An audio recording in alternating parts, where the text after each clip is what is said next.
Welcome to the EMT Pro podcast, where we deliver relevant EMS content from the field in the classroom each week. Each episode of this podcast can get you 1 full hour of CE through our partner emt-ce.com, so head over there for more information. I'm your host, Steve Williams, and with me in the studio is Dan, and remotely today is Holly. Guys, say hi. Yes, this is different. It's different. You know, I like you, but looking at you, It's better when we're all in the room. I know, right. Like across the table. Yeah, you switched the room around. I know. I organized, and you know Dan doesn't like change. that's the first thing he said when he walked through the door. Oh boy, this isn't going to go well. I hate change. Well, Steve has so many posters and pictures on the wall. It's just There's actually not a single there's not one. a single one Yeah. in the whole. Not a single one. All right, so we have a really interesting episode today that's going to be pretty heavy, I think is the best way to describe it. But we have an awesome person to walk us through some of this stuff today. Her name is Debbie Bailey. And Dan, I'm going to let you introduce who she is, how you know her, and then we'll get going and start talking to her. All right. Well, Debbie worked at a high-profile NGO and was the volunteer coordinator there, and she and I worked quite well together during what disaster? It was Yolanda. It was Haiti, the earthquake. And then she and I went back to Haiti after Typhoon Hagupit. I can't pronounce it right. But what we did is during the first one, you know, we went over there and did search and rescue and medical stuff. And then we ended up setting up an EMT basic course. And we had a 3-part EMT basic course that we sent 3 teams over and got the fire department all certified. And so when Hagupit came by, we went over there. They didn't even need us. Huh. So the first one we had to send team after team after team, and then they were able to manage it themselves after they got trained up. So that's awesome. Wow. You know, it was pretty cool, wasn't it, Debbie? Yeah, it was great. And then it Probably wasn't. the best work we've done. Yeah, it was. Yeah.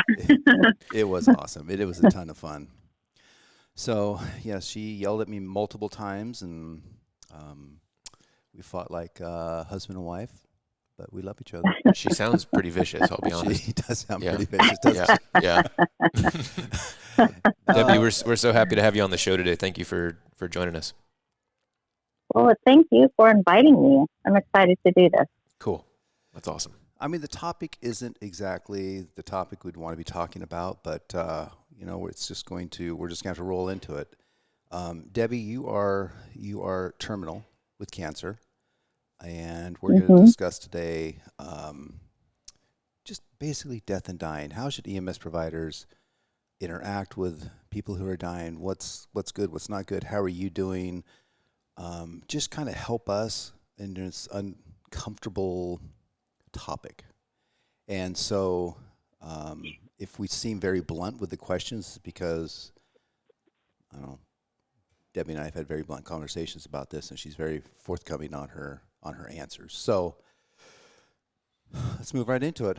Yeah, I think, Debbie, why don't you just kind of give us your background and your story, and maybe we'll just kind of start there, and we'll pepper you with some questions and see where this thing goes. Sure. All right. Yeah. So, just tell you that, like, my cancer story so far is was just having some issues that at first my doctor and I both thought it was probably a menopausal thing. So first time went to the doctor, just my primary doctor, in the end of March, and she thought it was just a hormonal thing, but sent me in to do a pelvic ultrasound. So I did that. They found some stuff there in there, so sent me to do a biopsy. And then it was on April 15th of this year that I found that I had endometrial cancer, also known as uterine cancer. But it has already spread, and it's now in the lungs and the lymph nodes, which is very shocking to even the doctors, because endometrial cancer is usually very slow moving. And most most this type of cancer, it's mostly taken care of with a hysterectomy because it's very slow moving. It usually doesn't spread. Mm-hmm. Unfortunately, mine had spread before they even had a chance to notice it was there. So it is terminal. It is stage 4. It, I had a second opinion, and both doctors pretty much said it's not curable. It really can't go into remission. So the option, of course, was chemotherapy. Mm-hmm. Talked a lot about the pros and cons of chemotherapy. Just in my history of family members and friends, I know a lot about chemo. I've walked people through chemo. I had a brother. I lost a brother to cancer 7 years ago, and saw him go through chemo and how horrible that was. And we think that he may have been better off not doing chemo. But from the time of diagnosis to his passing was 6 months, and the doctor said that with chemo he would last longer than a year. So, so I had that experience of just being very negative about chemo. And then just a couple years ago, I had a boss who, in his 80s, was diagnosed with cancer, and I would sometimes go to his treatment with him and sit there with him as he's getting his chemo, and just saw the horrible effects that it had on him. So once I'm diagnosed, I'm already negative towards chemo. Mm-hmm. And for me, quality of life is better than quantity of life. And so after just talking to the doctors, getting all the information, seeing it, they couldn't even tell me a prognosis. Apparently with this type of cancer, it's very hard to give a prognosis of how long I have after one scan. They really can't tell how long I would have, even if I don't do any kind of treatment. But reading between the lines of both doctors, it sounded like with treatment, I would have a couple of years. To me, a couple of years is maybe 2 to 3 years.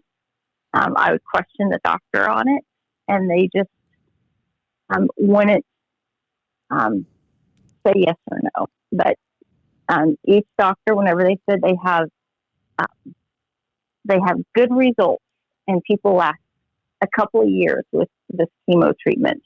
And this particular chemo treatment had a lot of side effects. And then I would ask the question on how long do people usually live if they don't do treatment? And again, the answer was a couple of years. And so I'm left with whether or not I do treatment, I may at the most have 3 years. Of course, there's miracles that happen, and I know that. And I could live to be for 5 years without treatment, so just taking all that into consideration and talking to my family. Family was a big factor in my decision. I chose not to do any treatment because, again, quality of life is a lot better than even quantity of life. I just felt that with whatever time I have left, whether it's 6 months or 3 years, I just want to live my best life and do the things that I've wanted to do and just spend time with family and friends. Versus if I were to do treatment, I would most likely not really ever feel 100%.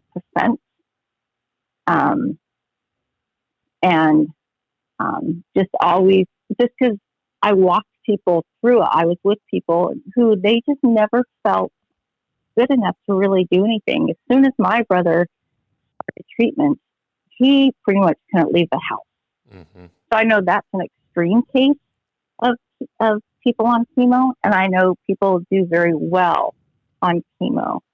But my choice was to not do chemo. A big part of that is, like I said, is I've seen people go through it, and it wasn't a very good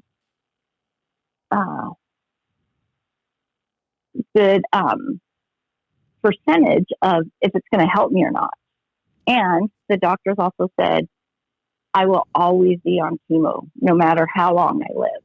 I may take breaks from it for a couple of weeks or maybe a month or two, but since I could never go into remission, I would always be on some form of treatment.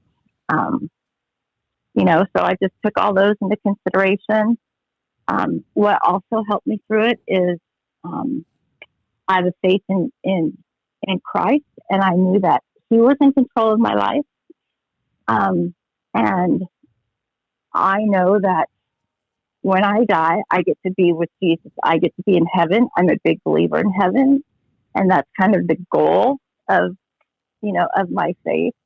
And so, what better way of to just, for whatever length of time I have, I get to do what I want to do here on earth, and then I get to be in heaven, and I get to be with Jesus, but then I get to be with my family members, and other friends that are in heaven. And so those were the two biggest reasons why I chose not to do treatment, was just my faith and family support. So, question for you: How much? Did you feel supported by your doctors and family members when you decided not to do treatment? Yes, very supportive. I ended up going with the second doctor I chose because he was very supportive of my decision. When I told him my decision, he asked why.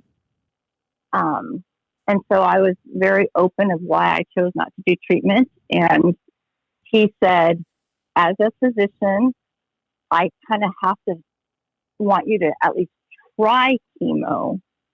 He goes, but as a human and as a person, I'm proud of you making that decision. And that was probably the harder decision to make. And so from that point, I just felt like, this doctor is very supportive of me, and his staff have been very supportive of it. And you said your family was as well? Yes, very supportive. To the point of, I think pretty much all of them said if they were faced with the same facts, that they didn't know what they would do. So it was very helpful to know that treatment wasn't an automatic yes for my family, right. Which that's what I was afraid of. People would say, well, you should at least try it. And if you don't like it, then get off of it. It's usually an automatic, sure, I'll do treatment. But all of my family was very supportive and understood my reasoning. So what about, let's say you have just friends who think, they're outside the box, they're outside the situation. They obviously don't know what's going on. What suggestions do you have when you are talking to someone who is terminal and they've made a decision that is their own personal decision? Let's say that they think you should take it. You know how easy it is for us to say, hey, you should do this, you should do that, looking in from the outside. Mm-hmm. What should we be saying to the person who is terminal? I think, at least for me, is ask them the reasons why. I know for me, I actually like talking to people about it because I want my friends and family to understand my decision. And I think it's just helpful to people to know why I chose why I did. Right. Because then I found that they're able to be more supportive of me. And it was okay. I mean, there were the friends that at first didn't agree or questioned of why are you not at least trying it? You should at least try it. But then it just gave me the opportunity to explain my reasons, and pretty much all of them at the end were like, I get it. And so I think that's the biggest thing is ask them the reasons why they're choosing it, and hopefully they're open about it. Right. And if not, at that point, it doesn't help to argue with them or try to convince them. There's nothing people could say to make me change my mind. So I think the best thing is just support them, even if you don't agree. Is just love on them and just be with them as much as you can, and just accept their decision. I think is the best thing. Man, that's powerful.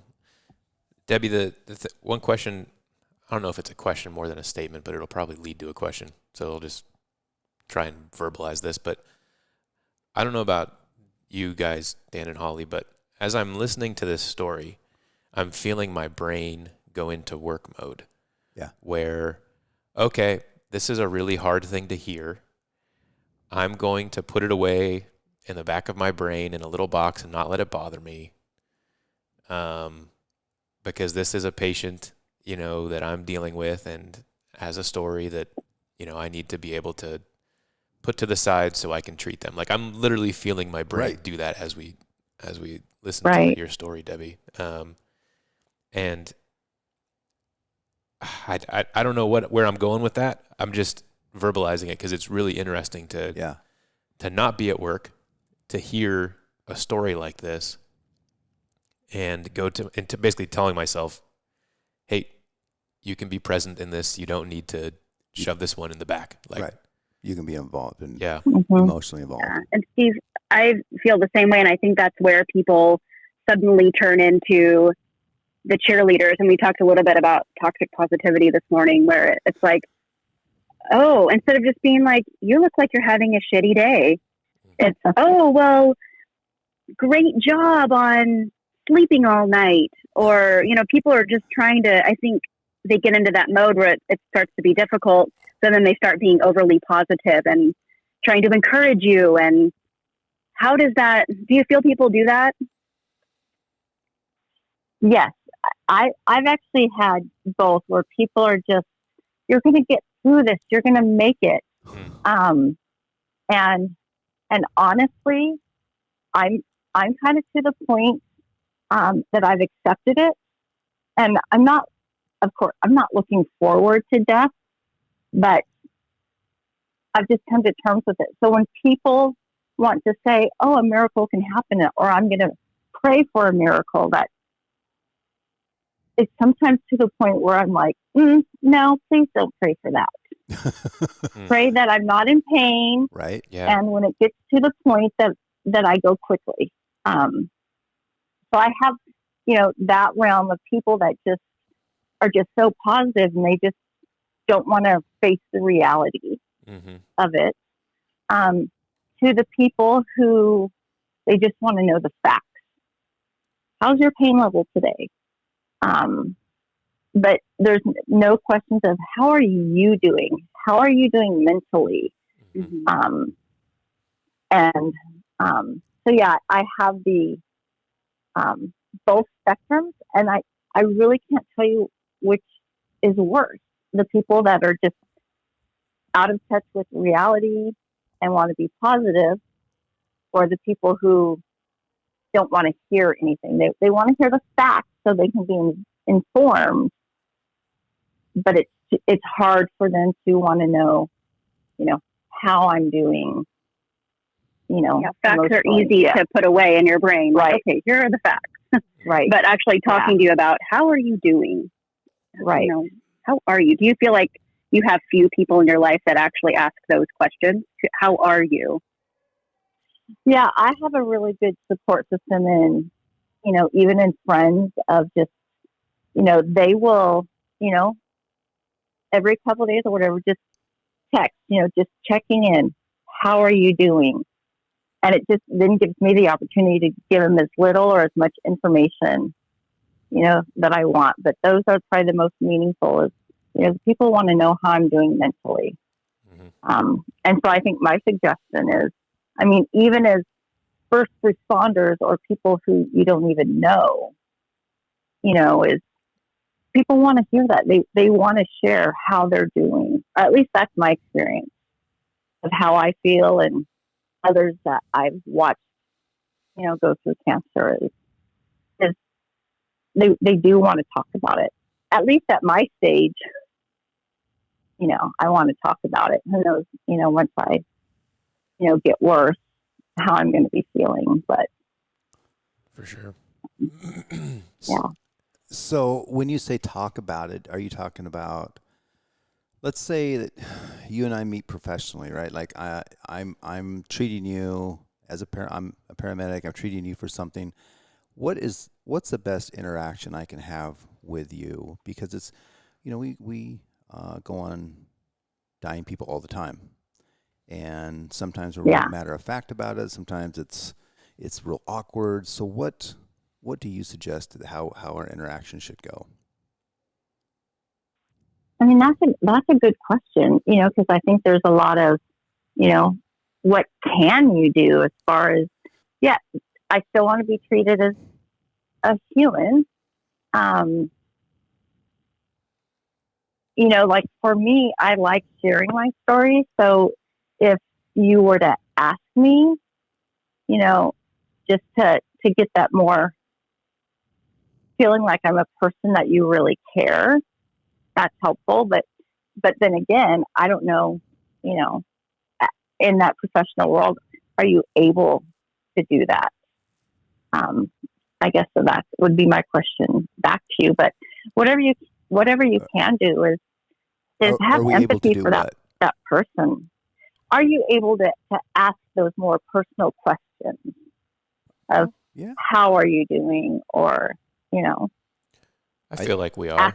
Parts of their the good story. people. Are you? The ones who are okay? actively trying to do their best, I think, are looking for points in conversation to go beyond just vital signs and more than a patient. Yeah. Mm-hmm. Yeah, and I think asking questions of if it's something that you can ask them, what are their plans? What are they wanting to do with whatever time they have left? Have you been able to do the things you wanted to do? Were you able to see the people you wanted to see? Those types of questions of tell me that people care. And ask those questions to help them. I don't know how to say that. I like when people ask me questions because it's helping them process, and it's helping them understand, and it's helping them to start thinking about, wow, if I was in that situation, what would I do? Right. Because I think it just makes people just be more aware of life and what can happen, and it gets them. I think it gets people out of their own bubble or their own. I think it just makes life real, that they have to face these things. We all, know that we could get hit by a bus tomorrow, those kind of things. So we all know of our mortality, but until you're really faced with it. And I've seen that in my family, I think a lot, and my close friends, is it's really kind of made them think of, what am I doing with my life? How can I better my life? Or, I should start doing those things I've always wanted to do. Because you always put things off. Or when I retire, I'm going to do this. So for me, it's been great to see family and friends start doing something about it, about their own life, of making sure they're living the life that they want to live. Mm-hmm. I like that. That's huge. Wow. That's so extremely selfless of you to feel like you're helping other people through this and getting joy from that. Yeah. Yeah. It's been an encouragement to me. And that's why I think I like talking about it, is it helps me. I mean, so there is that selfish quality in me. Is it helping me when I tell my story or tell my reasons why, and it can be like a light bulb going off of, oh, I get it. I get why you don't want to do treatment. Or when I explain is looking at the world today, why do I want to live in it? And for people to kind of go, yeah, and not that I'm saying that the world is horrible, but it makes people, I think it encourages them, but at the same time, it encourages me. And for me, I just look at the blessings or the good things that I have in my life. And that's definitely one of them is I've been more free to talk to people, I feel, of just about, not my faith only, but just my other thoughts and opinions and ideas just on life in general. And so it's been a real encouragement to me is when I get to talk to people about just my journey and my story. Going back just a little bit where you're talking about how people are starting to live their life. I'll be honest with you, your story resonates with me because I'm retired and retiring, and I always feel like I have to be doing something. Then when I found out that you had cancer, it's like, wow, if Debbie's got cancer, then any of us could go at any time. And I started accepting the fact that it's okay if I don't make $1 million, right? Now I can just go do what I want to do. So it did help me as well. Exactly. Debbie, good. During the course of your treatment up until this point, do you have any examples that you could share of both exceptional care that you've received and it can be anything that comes to mind, or any examples of really bad care that you've received that people could learn from as well? I would definitely say there's not really any bad, except encourage people to get the second opinion. Mainly because I went into it, and the first doctor I went to, he said everything right. He did everything right, but I didn't feel cared for. I felt like I was just going to be another statistic. And so I got the second opinion. That doctor said the exact same thing. There was nothing different, that he saw from the scans or anything. And all of the stats or all the numbers, everything that he gave was completely the same as the first doctor. But he cared. Like when he first came into the room, he is all like, it sucks. I'm so sorry you're going through this. I don't think it's fair, and he kind of showed his anger towards cancer in general. And that meant the world to me. Like before he really said anything else, it was like, this is the doctor for me, because I'm not just a patient who's eventually going to die. I'm a person that he wants to help get through it and, have empathy, for that person. So that's what I would encourage just people is get the second opinion, because the medical diagnosis may be the same, but it's the human element and the compassion, that made the difference for me. I've just really had a really good experience. Since I chose not to do chemo, the doctor said to immediately go on hospice. Now, for me, hospice has always been, the last couple of weeks, really end of life. And so, at first it scared me. I'm like, wait, are you saying I don't even have 6 months? And, he assured me that, no, it's mainly for the pain management. So I had to think about it for a couple of weeks of just like, hospice just seems so kind of scary, and this is the end. But I finally went on it, and I think that's the best thing is, is it's a great team, so like for me, once you get on hospice, you get a dedicated nurse, you get a dedicated, social worker, you get a dedicated I think they're called like a medical aid. So if I need somebody to come in and do my dishes or, help me do something, they'll do it. Luckily, I haven't had to utilize them yet. But this team that I have check on me, every week, just to see how I'm doing. And for me, that's like, been the best thing, and just really cared for that.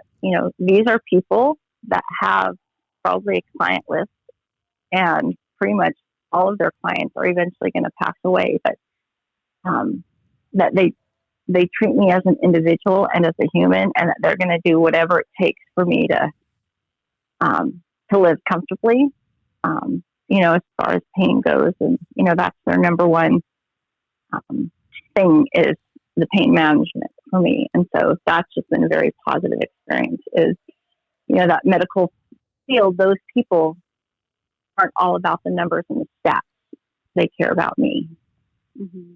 Wow. That's awesome. I think hospice is like a misnomer in our field, because that is the first thing we always think is, hospice means you only have a few months to live. Right. But hospice really means you get a team to help you live a quality of life. And some people live longer on hospice than if they hadn't gone on hospice, because the care is so good, and then they're so dedicated to you and what you individually need. And I love that, that you've had that experience so far. Yeah, I'm definitely, big believer on getting on it, as quickly as, you're allowed to, because I think you're right. I feel like in the 3.5 months that I have been better, as far as feeling better, or not having, as much pain, because they're involved in that pain management, and they'll, if something's not working for me, they'll give me a different medicine, or they'll combine medicines, or, they'll work to try to get my pain level to it too. And so, just for an educational standpoint, so let's say your pain gets to be just horrible during the middle of the night. And you've tried your drugs and it doesn't work. For hospice, what happens if you call 911? Well, they suggest that I call hospice first. Mm-hmm. They have doctors, and they will try to do something over the phone, like, take more of this medicine, or take this, or they'll actually come right out and see me, and that's 24 hours a day. I can call them in the middle of the night. And they, so that's, of course, their first choice is I call them. And they even said if they come out, if the doctor comes out and says, yeah, I really do need to go to the hospital, they will go with me. And so whether, even if that's having to call 911 to go with an ambulance, or, if I drive myself to the hospital, that the hospice doctor will go with, to help explain to the ER docs, what's kind of going on, and explain to them, my diagnosis, and that I'm on hospice. Okay, gotcha. And so really, so for me, go ahead. I was just going to say, and for me specifically, I do have the pulse, so I'm not really ever supposed to call 911. And that's the physician's orders for life-sustaining treatment, just for... Right. I don't think a pulse form is national. I think that's... Is it just local? Oh, really? I thought so. I could be wrong on that. I'll double check. You keep talking. I'm going to look that up while we're chatting. Steve has a master's degree, so he should know this stuff. Yeah, and I chose that because if I'm not willing to do treatment for my cancer, why would I want to be hooked up to machines, or to have paramedics come in to sustain my life. So right. And so that wasn't a hard decision for you at all. Not at all. Not at all. And actually, none of these decisions were really hard for me. Part of me wonders how much of it have I not processed, because it seemed almost too easy to make some of these decisions. Well, your decision not to get treatment, I remember when you what did you give yourself, 1 week or 2 weeks, and you were going to see how you felt, and every day kind of keep a log on how it was. Yeah. And then you said you got to just a few days in, and you knew then that you were not going to get treatment. That your decision was confirmed. Right. Yeah. Yeah. For a week, every night, I just asked myself the question, do I want to do treatment? And every night it was no. And so that was if it was going to change throughout that week, if some days it was yes, some days it was no, then that was just an indication that I'm not, that I need more time or something. But yeah, I think after even the third or fourth day, it was always just an automatic, no, I don't want to do treatment. So I did wait it out the full week just because, I promised family that I would. But yeah, the result never changed. For you. Quick side note: Pulsed forms are state run. State run. There is no national Pulsed. They are all state programs, but there is a national Pulsed.org website that gives you a link to each state's form. So there's that. Debbie, the one thing I was thinking about when you were, you gave yourself a week to think about this and kind of decide, okay, treatment or no treatment. Were you, during that week, were you fielding input from your family, or was it like a week just, I'm going to think about this by myself for a week and then go and make a decision? Or was it, were there multiple conversations that were being had? Like, how did it? Yeah. It seems like it was a pretty quick, you kind of knew, but how did that process work for you? Yeah, I would say it was from the time that I found out that I was terminal to the time I made a decision was probably, I think, 2.5 weeks. So I would say probably for the first 2 weeks, there was a lot of conversations with mostly family, a few of really close friends, but it was mostly family and I would be honest, this is what I'm thinking, but I want your input. So it was a lot of conversations with family. It was a lot of me writing, like, I'm very good at, like, I need a pro and con list. Mm-hmm. So pro of doing treatment, con of, doing treatment, and shared that with the family, who are interested. So a lot of conversations for probably those 2 weeks. And then when it came to probably, I think 5 days before my deadline, and I needed to make a deadline because if I didn't, I'd probably still be thinking about it. Mm-hmm. Right. So it's like, I needed that deadline. So then for those, like, probably 5 days before that deadline, I really didn't talk to anybody about anything. Mm-hmm. I just needed to get away and just have that time by myself and, looking at this pro and con list. So it was a combination of both. And I really took into what, family was saying, but really from the beginning, they all were like, they don't know what they would do. Some of them encouraged me, at least try it. Mm. And that was the hardest thing was, okay, why don't I try at least 1 or 2 treatments? And then after that, I could say, it's not for me. So I think out of everything, that was the hardest decision of not even try it. Mm-hmm. But man, I just think it's so amazing that you made that choice and you stuck to it. Because I feel like most people probably would have been, I'll dabble with it Right. and then I'll make my choice. And again, I haven't had many of these conversations with people on the decisions they're making for end of life care, but I just don't think this is common. No. Again, I don't have anything to back that up with. It just doesn't feel like that's what.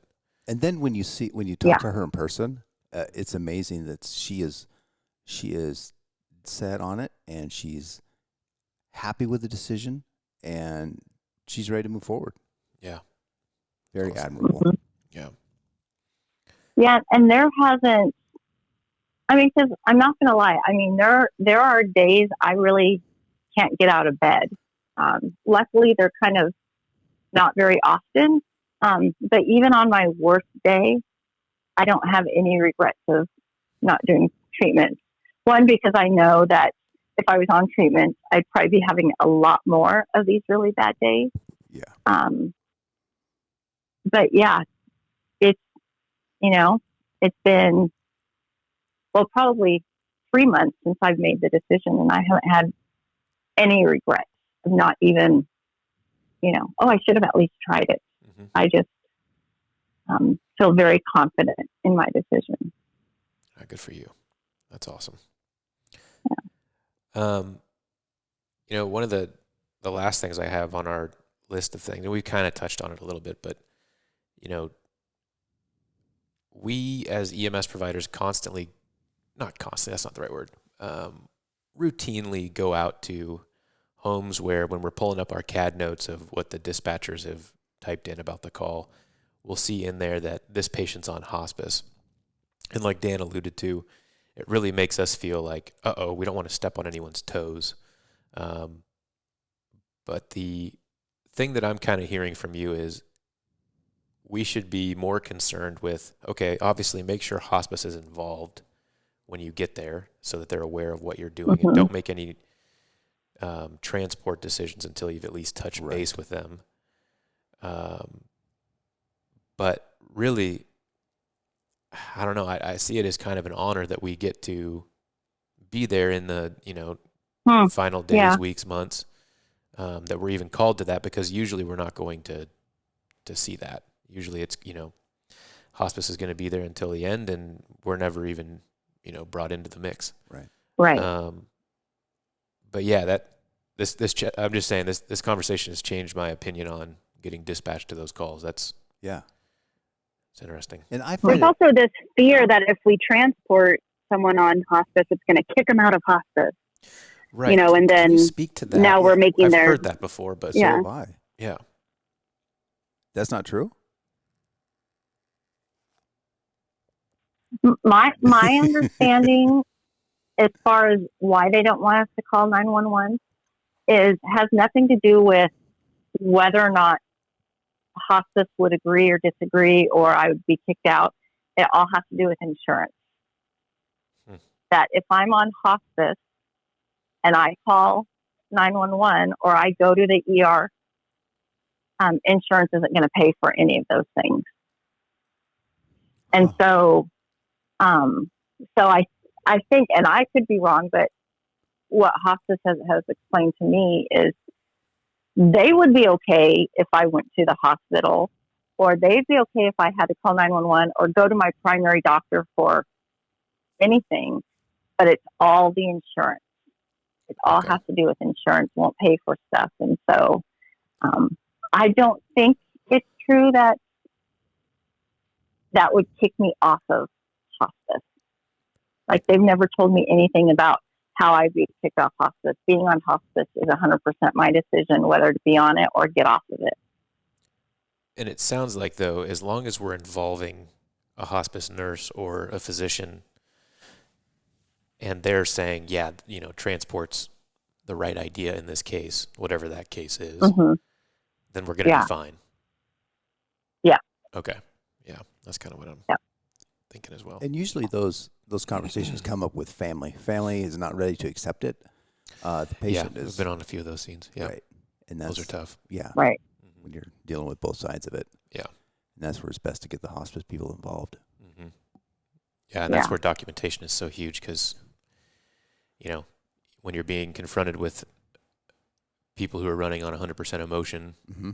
You're able to look at documentation and say, hey, when they were of, sound mind and judgment skills, this is what they wanted, and we have to honor that. And yeah. Mm-hmm. Tough stuff. Yeah, and I think my best advice to give you is when you guys are in that situation, and I've talked to some other friends who, have been on hospice, but paramedics have come, is don't be afraid to say the wrong thing or do the wrong thing, because in my experience and what I've heard, it's worse when people don't do anything. I would rather have somebody say the wrong thing than to say nothing at all. Yeah. And I think, that goes even to like the family members that are there, that you may, I don't know what to say to this family member who's, because you can't do anything and they're watching their loved one, possibly pass away, is just say something.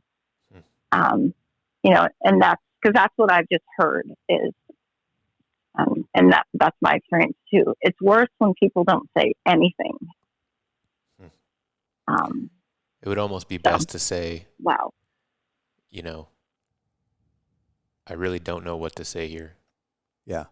Exactly. Yeah. Or, and just being, tough. honest of like, yeah, this sucks. I'm sorry.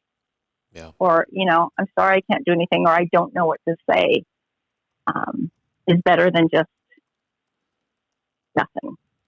Because they'll remember that. Or for the rest old of their life. standby of, let me know if you need anything, because maybe you don't know what you need. Maybe you just need someone to show up and sit with you for 30 minutes or bring you a meal. Right. And most people aren't going to reach out and make a spreadsheet of all the stuff they want people to do for them. Right. Right. So just take some action. Just do something. Yeah. Is that what you're saying? Yeah. Do something, say something, just show up. Exactly. Yeah. Debbie, I just want to say thank you for your openness and your transparency with this. I know that, getting to the point where you were comfortable talking about it was not an easy journey, but you sure make it sound a lot easier than I would assume it would be. But thank you for, again, just being willing to share this information with us, because people don't, especially in our line of work, we don't really get to deal with it until we're in those final moments, and we're probably hearing it from family, right. But it's so beneficial to hear from the patient. Yeah. We're not taught that in school. Yeah. No, we're not. We're really not. But. Yeah. Well, thank you for inviting me to do it. And when Dan asked me about this a couple weeks ago, at first I was like, why?